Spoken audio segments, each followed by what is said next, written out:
নমস্কার।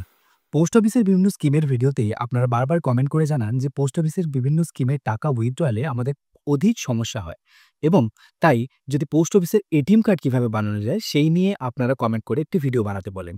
তো আজ আমি এই ভিডিওতে পোস্ট অফিসের এটিএম কার্ড আপনি কিভাবে বানাবেন এবং পোস্ট অফিসের এটিএম কার্ড বানালে আপনি সেখান থেকে কি বেনিফিট পাবেন এবং বানালে তার কি চার্জেস আছে সেই সম্পর্কে বিস্তারিত আলোচনা করব এই ভিডিওতে। নমস্কার, আমি অভিষেক। আপনারা দেখছেন বাংলা জ্ঞান থেরাপি। চলো একটু দেরি না করে পোস্ট অফিস এটিএম কার্ডে সমস্ত ডিটেইলস সম্পর্কে স্টেপ বাই স্টেপ জেনে নেওয়া যায়। প্রথমেই আপনাদের বলি, পোস্ট অফিসের যে এটিএম কার্ড তা দুই ধরনের হয়ে থাকে। এক, ফিজিক্যাল রুপে ডেবিট কার্ড এবং ইন্ডিয়া পোস্ট ডিজিটাল রুপে ডেবিট কার্ড।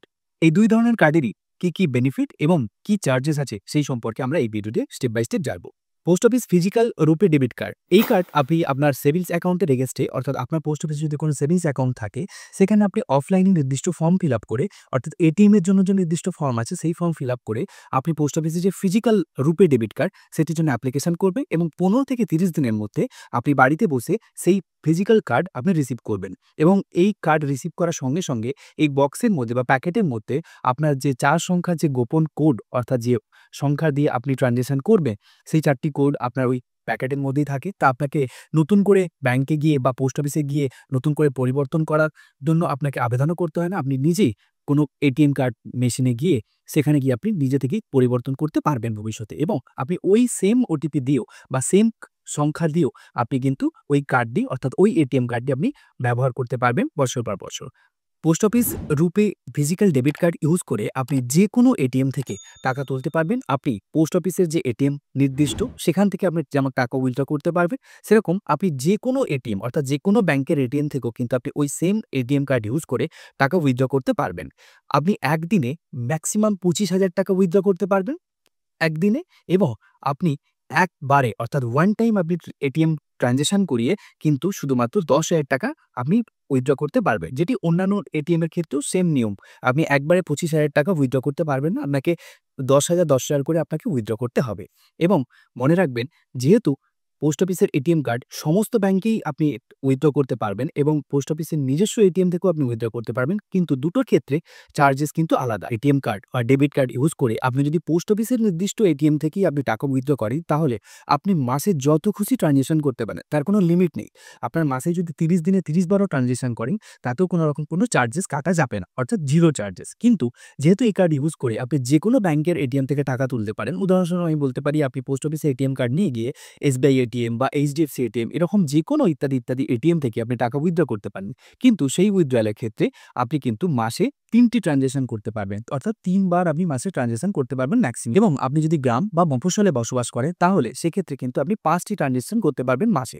এবং এই 5টি ট্রানজ্যাকশনের পর যদি আপনার প্রয়োজন পড়ে, তাহলেও আপনি টাকা উইথড্র করতে পারবেন, অর্থাৎ অন্য এটিএম থেকে, আদার্স এটিএম থেকে আপনি টাকা উইথড্র করতে পারবেন।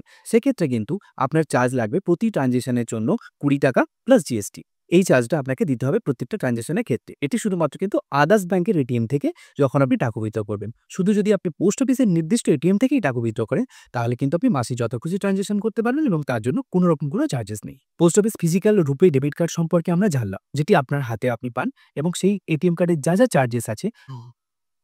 এবার আমরা জানবো ইন্ডিয়া পোস্ট ডিজিটাল রুপে ডেবিট কার্ড। এই ডিজিটাল ডেবিট কার্ড হলো, এই ডিজিটাল ডেবিট কার্ড আপনাকে ব্যবহার করার জন্য আপনার ইন্ডিয়া পোস্ট যে মোবাইল ব্যাংকিং অ্যাপ্লিকেশন তা আপনার মোবাইলে থাকা বা আপনাকে এই ব্যবহার করতে হবে, তবেই আপনি এই কার্ডের জন্য অ্যাপ্লাই করতে পারবেন। এটি সেকেন্ড ক্যাটাগরি কার্ড এবং এই কার্ড শুধুমাত্র অনলাইনের ক্ষেত্রেই প্রযোজ্য। আপনাদের ভালো করে বুঝিয়ে বললে, ইন্ডিয়া পোস্ট মোবাইল অ্যাপ্লিকেশন আপনাকে ফোনে ইনস্টল করতেই হবে এবং সেই অ্যাপ্লিকেশন ব্যবহার করা আপনাকে জানতে হবে। যদি আপনি ইন্ডিয়া পোস্টের মোবাইল অ্যাপ্লিকেশন নাই ইনস্টল করে থাকেন, তাহলে আপনি আগে পোস্ট অফিসে গিয়ে আপনার সেভিংস অ্যাকাউন্টের এগেনস্টে আপনি এই মোবাইল অ্যাপ্লিকেশন ডাউনলোড করুন এবং সেখান থেকে আপনি জেনে আসুন যে আপনি কিভাবে এই অ্যাপ বা এই অ্যাপ্লিকেশনটি আপনি ব্যবহার করতে পারবেন। এবং ওই অ্যাপ্লিকেশনের একটি নির্দিষ্ট সেকশনে এখানে কিন্তু আপনার যে ডিজিটাল রুপে ডেবিট কার্ডের একটা সেকশন আছে, সেখানে গিয়ে আপনি নির্দিষ্ট জায়গায় অ্যাপ্লাই করতে পারবেন অনলাইনে, এবং অনলাইনে 1 থেকে 2 দিনের মধ্যে আপনি খুব তৎক্ষণাৎ এই রুপে ডিজিটাল ডেবিট কার্ড আপনি কিন্তু দেখতে পাবেন। এবং এটি আপনার কিন্তু বাড়িতে রিসিভ হবে না। প্রথমটার ক্ষেত্রে যেরকম আপনি বাড়িতে রিসিভ করেছিলেন হার্ড কপি কার্ড, এখানে কিন্তু আপনার ওটি শুধুমাত্র অ্যাপ্লিকেশনের মধ্যেই আপনি দেখতে পাবেন। এবং এই কার্ড ব্যবহার করে আপনি অনলাইন বা ই-কমার্স সাইটে বিভিন্ন রকম ট্রানজ্যাকশন করতে পারবেন। এই কার্ডের ক্ষেত্রে আপনি কিন্তু কোনো এটিএমে গিয়ে টাকা উইথড্র করতে পারবেন না। যে কোনো ধরনের এটিএমে গিয়ে আপনি টাকা উইথড্র করতে পারবেন না। এটিতে শুধুমাত্র আপনি অনলাইন ট্রানজ্যাকশন এবং ইউপিআই ব্যবহার ব্যবহার করতে পারবেন। যেহেতু আপনার মোবাইলের ব্যাংকিং অ্যাপ্লিকেশন অর্থাৎ ইন্ডিয়া পোস্ট পেমেন্ট ব্যাংকের যে অ্যাপ্লিকেশন তা আপনার মোবাইলে আছে, সেখান থেকে আপনি এই কার্ডটি ভার্চুয়ালি দেখতেও পাবেন এবং সেটি ইউজ করে আপনি যেকোনো ই-কমার্স সাইট ফ্লিপকার্ট, অ্যামাজন এবং বর্তমানে বিভিন্ন রকম যে ওয়েবসাইট যেখান থেকে আপনি বিভিন্ন রকম ট্রানজ্যাকশন করতে পারবেন এবং পার ডে ট্রানজ্যাকশন ৫০,০০০ টাকা আপনি করতে পারবেন। যেখানে ফিজিক্যাল কার্ডের ক্ষেত্রে ২৫,০০০ টাকা লিমিট, এখানে কিন্তু ৫০,০০০ টাকা আপনি প্রতিদিন ব্যবহার করতে পারবেন এই কার্ড ইউজ করে। এই কার্ড ব্যবহার করে আপনি অনলাইনে যত খুশি বা মাসে যতগুলি খুশি ট্রানজ্যাকশন করতে পারেন, তার জন্য কোনো রকম কোনো চার্জেস নেই। অর্থাৎ জিরো চার্জেস। এই কার্ড আপনি যত খুশি ব্যবহার করতে পারেন। কিন্তু এই কার্ড ইস্যু করার জন্য আপনাকে ৳২৫ চার্জেস দিতে হয় এবং ৳২৫ যে চার্জ এটি ইনক্লুডিং জিএসটি, অর্থাৎ ওয়ান টাইম আপনাকে ৳২৫ চার্জ দিতে হয় যখন আপনি কার্ডটি আপনার মোবাইল অ্যাপ্লিকেশনের মাধ্যমে এপ্লাই করবেন। শুধুমাত্র তখন। এবং সারা বছর যে ব্যবহার করবেন তার জন্য একটা মেইনটেন্যান্স চার্জ হয়। সেই মেইনটেন্যান্স চার্জও আপনাকে ৳২৫ প্লাস জিএসটি, এটি বাৎসরিক একটি চার্জ হিসাবে আপনাকে দিতে হয় এবং এই কার্ডটি বর্তমানে ৫ বছর পর্যন্ত ভ্যালিডিটি থাকছে। ৫ বছর পর আপনাকে আবার রি-এপ্লাই করতে হবে। অর্থাৎ ৫ বছর পর্যন্ত হয়ে যাওয়ার পর আপনাকে কিন্তু আবার ৳২৫ চার্জ আপনার থেকে কাটা হবে এবং ৫ বছর পর আপনি আবার নতুনভাবে নতুন একটি ডিজিটাল কার্ড আপনি পাবেন। তবে মনে রাখবেন এই কার্ড এপ্লাইয়ের জন্য কিন্তু আপনার সর্বপ্রথম ইন্ডিয়া পোস্ট পেমেন্ট ব্যাংকের যে মোবাইল অ্যাপ্লিকেশন তা কিন্তু আপনাকে ইনস্টল করতে হবে এবং সেখান থেকে আপনি এই কার্ড এপ্লাই করতে পারবেন। এটি কোনো অনলাইন ছাড়া অন্য রকম কোনো অর্থাৎ অফলাইনে আপনি এই কার্ডের জন্য আবেদন করতে পারবেন না। অফলাইনে কিন্তু শুধুমাত্র আপনি যে ডিজিটাল নয় ফিজিক্যাল কার্ড আপনি এপ্লাই করতে পারবেন। যেটি আপনার বাড়িতে আসবে এবং সেটি থেকে আপনি এটিএম থেকেও টাকা তুলতে পারবেন।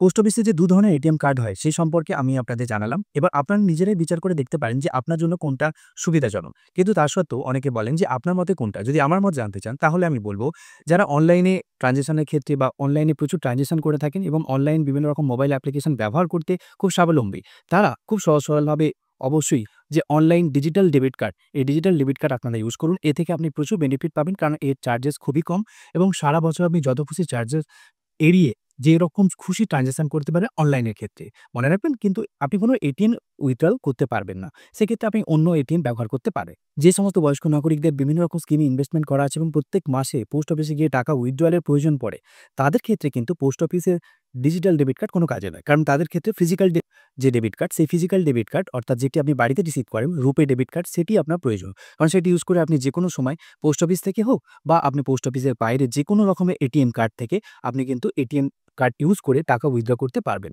এবং এই কার্ড শুধুমাত্র আপনি আপনার যদি নিজে নাও যেতে পারেন, অর্থাৎ নিজে যদি আপনি ভিড় এড়াতে চান বা লাইন এড়াতে চান, আপনি অন্য কাউকে দিয়েও এই টাকা উইথড্র করাতে পারেন আপনার এটিএম কার্ড ইউজ করে। তাই যে সমস্ত বয়স্ক নাগরিক আছেন বা সিনিয়র সিটিজেন আছেন এবং যারা পোস্ট অফিসে গিয়ে টাকা উইথড্র করতে হয় প্রত্যেক মাসে বা আ ২ মাসে একবার, তারা কিন্তু অবশ্যই পোস্ট অফিসের যে ফিজিক্যাল কার্ড সেটি এপ্লাই করুন এবং সেখান থেকে আপনি সহজেই টাকা উইথড্র করতে পারেন। মনে রাখবেন পোস্ট অফিস রূপে ফিজিক্যাল ডেবিট কার্ড এপ্লাই করার জন্য আপনাকে পোস্ট অফিসে গিয়ে নির্দিষ্ট আবেদনপত্র ভরে আপনাকে এপ্লাই করতে হবে। তবেই আপনি কিন্তু ফিজিক্যাল ডেবিট কার্ডটি সংগ্রহ করতে পারবে। এই একবার আপনাকে কিন্তু পোস্ট অফিসে অফলাইন ফর্ম ফিল আপ করতেই হবে। আশা করব আপনাদের এই ভিডিওর মাধ্যমে আমি পোস্ট অফিসে এটিএম কার্ড সম্পর্কে সমস্ত ডিটেইলস আপনাদের জানাতে পেরেছি। যদি এরপরও আপনাদের কোনো রকম কোনো প্রশ্ন থেকে যায় তাহলে কমেন্টে আমাকে জানাতে ভুলবেন না। আমি আপনাদের কমেন্টের উত্তর যথাযথ দেওয়ার চেষ্টা করব। ভিডিওটি যদি ভালো লেগে থাকে তাহলে অবশ্যই লাইক করবেন। আর পোস্ট অফিস এটিএম কার্ড সম্পর্কে যারা জানেন না তাদের সঙ্গে শেয়ার করে জানিয়ে দেবেন। ফিরছি পরের সপ্তাহে এইরকমই গুরুত্বপূর্ণ ভিডিও টপিক নিয়ে। ততক্ষণ পর্যন্ত আপনারা সুস্থ থাকুন, ভালো থাকুন আর দেখতে থাকুন বাংলা এন্টার।